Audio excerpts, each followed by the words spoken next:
bayangkan terhadap negara ini, apa yang Iqbal impikan dari negara ini, dan apa yang Iqbal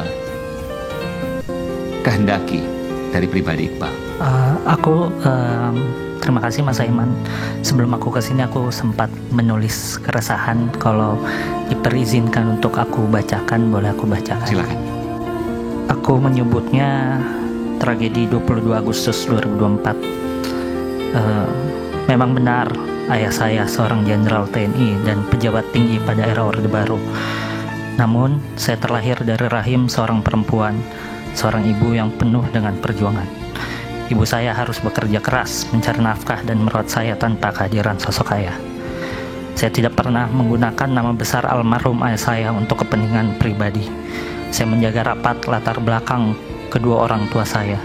Bahkan ketika saya berada pada situasi yang sangat mengerikan di hadapan aparat bersenjata yang melecehkan, memukul, dan menendang kepala saya, tidak sedikit pun terpikirkan untuk memanfaatkan nama besar ayah saya agar diberikan pengampunan oleh aparat yang sedang menyiksa saya.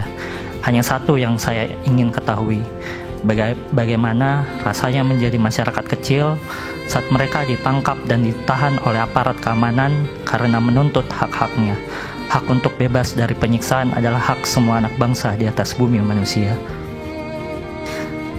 Saya bukan seorang anak yang hidup dalam kemewahan dan kekuasaan.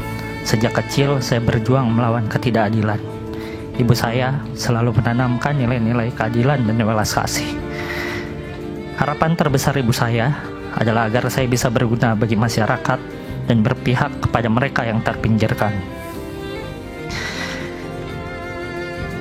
Di saat yang lainnya memanfaatkan nama besar orang tuanya agar mendapatkan kedudukan dan jabatan, di sisi lain ada banyak orang tua dan pemuda yang berjuang untuk membayar biaya pendidikan yang mencekik, mencari kerja untuk menjadi tulang punggung keluarga, dan menjadi ojol hanya untuk bertahan hidup sehari. Jurang antara si kaya dan si miskin begitu lebar di negeri ini. Takdir memilih saya terlahir sebagai anak dari seorang jenderal TNI di era Orde Baru dan penyanyi kampung dari Sulawesi Selatan. Saya tidak bisa menolak takdir itu. Namun, hal itu tidak menutup hati nurani saya dan akal sehat saya untuk melawan kesewenang-wenangan penguasa terhadap rakyatnya.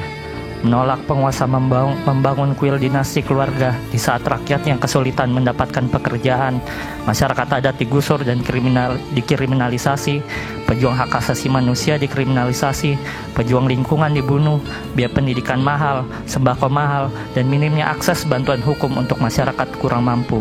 Sebagai seorang manusia, hal itu yang tidak dapat saya terima. Perjuangan ini bukan hanya tentang saya. Perjuangan di bulan Agustus 2024 milik semua pemuda yang bahu-membahu melakukan perlawanan yang dimulai sejak 22 Agustus hingga hari ini. Milik semua pemuda yang mengalami kekerasan oleh aparat keamanan. Cerita di akhir bulan Agustus kemerdekaan Indonesia adalah cerita tentang perjuangan pemuda yang menentang status quo dan kekuasaan yang zalim. Saya hanyalah seorang anak yatim yang sedang berjuang melawan ketidakadilan. Saya tidak berbeda dengan anak muda lainnya yang sedang berjuang melawan ketidakadilan di negeri ini. Negeri ini bukan hanya milik keluarga tertentu. Kami pemuda menolak tunduk pada kekuasaan yang zalim. Iqbal Ramadan.